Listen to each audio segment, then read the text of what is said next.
Good morning. Today we'll be talking about top 10 craziest military training. But before we move on, please do not forget to subscribe to our channel, just delete and hit the notification bell as well. Ultimately, the goal of military training is to ensure that when the nation goes to war or engage in conflicts or military operations short of war, the armed forces of the United States and other nations will be able to accomplish strategic, operational, and tactical objectives. Alright, so let's get started. Joining the military is not for the faint of heart. In order to turn the average citizen into a highly trained soldier, militaries around the world put them through a series of extreme tests to prove their abilities. But many of these tests are truly intimidating. From juggling grenades to jumping out of buildings, we are looking at the craziest known military exercises. In 2012, a video surfaced of the Chinese military taking part in one of the most mind-boggling military exercises imaginable. The video, which was leaked from state CCTV, shows a group of People's Army soldiers testing fate with a live grenade. You may be familiar with the exercise. It's the equivalent of hot potato, where participants will pass around a potato or some other random object until the music stops, and the person in possession of said object is eliminated from the game. It's kind of like that, although the unfortunate soldier in this game runs the risk of actually being eliminated by a live hand grenade. Thankfully, it is the job of the soldiers to dispose of the grenade into a large hole just before it detonates. One can only imagine that it's the ultimate test of a soldier's ability to cope under pressure. In the video, no one is injured, but if this is a frequent exercise, it's inevitable that someone will be hurt, or worse, in a matter of time. It is designed to turn the merely tough into the super tough. The Royal Marines' much-feared mud run is the toughest part of a 32-week training course said to turn civilians into commandos. You can see why even the strongest recruits dread it. Exhausted, demoralized, and covered in foul-smelling sludge from head to toe, these Royal Marine recruits hope one day to wear the coveted green beret, marking them out as the elite of Britain's fighting forces. The men need to call upon reserves, both mental and physical, that they didn't know they had, simply to get through the grueling ordeal. Captain Ben Chappell, who oversees physical training at the Royal Marines Commando Training Center in Limestone, Devon, said, "The mud run is about instilling a Royal Marine state of mind. The recruits spend up to 45 minutes in the mud that is so thick they can barely run, doing exercises and games, and it is so difficult that getting through it really builds team spirit.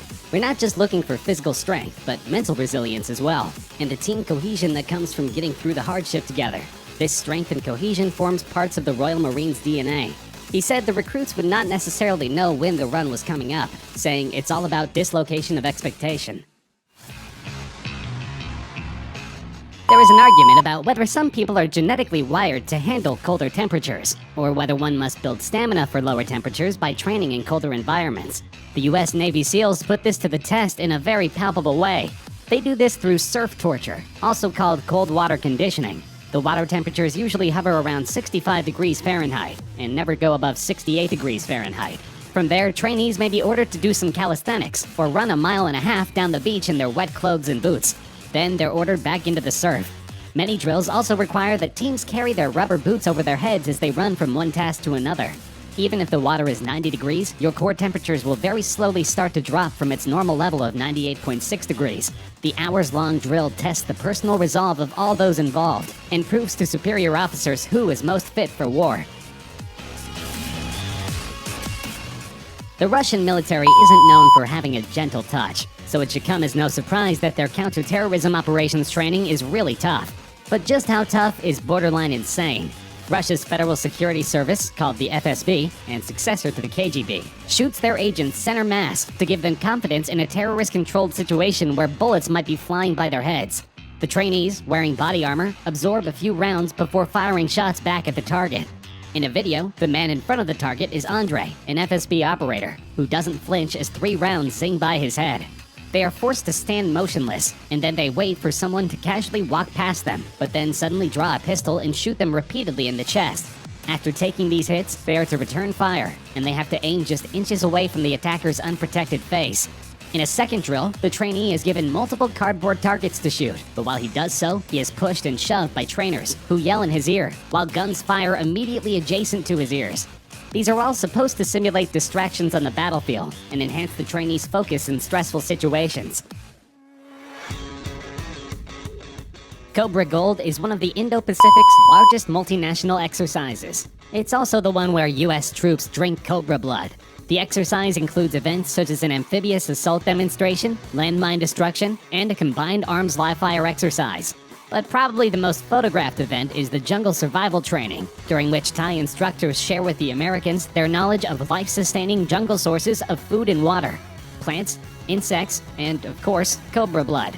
For instance, some plants can be a good source of water, and there are a lot of different fruits available for consumption. But when those options aren't available, Marines can also eat geckos, gibbons, and even scorpions. Then, of course, there is one of the most iconic aspects of the Cobra Gold jungle survival training: drinking cobra blood. Royal Thai Marine instructors showed the troops how drinking the blood from a cobra can help them stay alive if there is no drinkable water, and can also provide essential nutrition. The pictures show the Marines with their heads tilted back and sticking out their tongues as the instructor drips the blood down their throats. It's not for the squeamish, and even some hardened Marines appear to have their eyes tightly shut as they get their taste of the cobra blood. In contrast, others seemed keen to have a drink of the blood of the deadly serpent. According to Marines who have taken part in exercises in the past, the cobra blood tastes fishy. Belarus is not known for its human rights or its progressive politics. Many people consider it to be the last remaining dictatorship in Europe.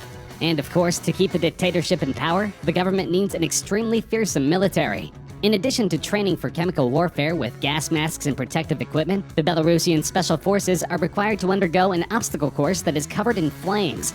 Nicknamed the Fire Walk, this exercise requires the soldiers to complete a 10K run with occasional bits of fire interspersed across the course. Sometimes they will need to walk through the fire, and other times they need to scale walls covered in flames. The Special Forces are undoubtedly an imposing unit. Belarus's ruling party has been accused of using its special forces to assassinate opposition leaders. Taiwan's Marine Corps' Road to Heaven is the final stage of a grueling 10-week amphibious training program. In order to become frogmen, candidates must crawl 164 feet over jagged, porous coral rocks in a pair of shorts. The Road to Heaven starts with a hard fall from standing to planking position. The fall looks to be tough on the elbows, but immediately after, the recruits begin to crawl through the sharp rocks on the points of their knees and elbows. In some ways, the training simulates a landing on a rocky beach, but it appears to function mainly as a test in which the trainees must will themselves to conquer pain. The path has 10 stopping points, and at each one, the recruits must stop and perform an exercise. As they make their way, instructors pour salt water on them to exacerbate the pain of their open wounds. Friends and family of the trainees are encouraged to attend in order to make the soldiers more self-conscious. At the end of the long, rough road, they finally earn their place among the most elite soldiers in Taiwan. Back in 2012, 2 videos surfaced on the internet. The first showed Chinese soldiers breaking bricks with their heads for training. The second one similarly showed the South Korean army breaking concrete with their heads. Many believe this is merely to show the strength of the People's Liberation Army. If combat were simply a matter of showmanship, then the PLA would be near invincible. But military officials are acknowledging that such displays have few practical applications, and are reconsidering the amount of time that troops spend on such training. The shift is a small but symbolically important part of China's broader effort to modernize its military. Going to war isn't a performance, Zhang Aijun, commander of a special operations brigade in Beijing, told PLA Daily, the official newspaper of the Chinese military. Troops training must stick close to the realities of combat and pay special attention to the urgent need to strengthen fighting skills. This is why the Chinese army discontinued the practice in 2014. Martial arts performances are a trademark, PLA Daily said of the brigade, which it did not identify in detail. For many years, they relied on these skills to display their abilities and win much praise. However, do these stunts have a practical use on the battlefield? Both US and South Korean soldiers took part in an impressive cold weather training drill in 2017. More than 400 soldiers took part in the drill, 200 South Koreans and 220 US troops normally stationed on the Japanese island of Okinawa. The exercise has been held since 2013 to train the military to be able to fight at temperatures as low as -4 Fahrenheit. More choreographed than tactical, the troops perform for a horde of media, which at times seem to outnumber the North Carolina-based Marines and their Korean counterparts during this annual photo op. An environment like this is unforgiving, said Captain Thomas Rigby, 33, of Company A, 1st Battalion, 8th Marines.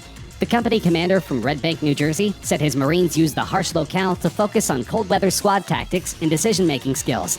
Rigby said historic fights like the Korean War's Battle of Chosin Reservoir, in which Marines fought off and escaped a massive Chinese assault in 1950, have cemented the service's can-do, go-anywhere attitude.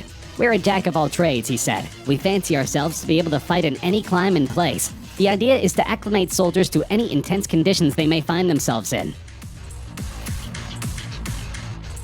Service in the Israeli army is compulsory for all young Israeli citizens in good health, so recruits should hope that they are not forced into a controversial program in which they are forced to jump from the tops of skyscrapers and rappel down the buildings. The idea is to prepare the soldiers for the impact of a bomb on a building, so that they can get citizens out of the flaming structure safely. It is also a preparation for terrorist situations, where they need to enter a building covertly. Certainly, the drills have many applications, but hopefully the soldiers don't suffer from vertigo or fear of heights.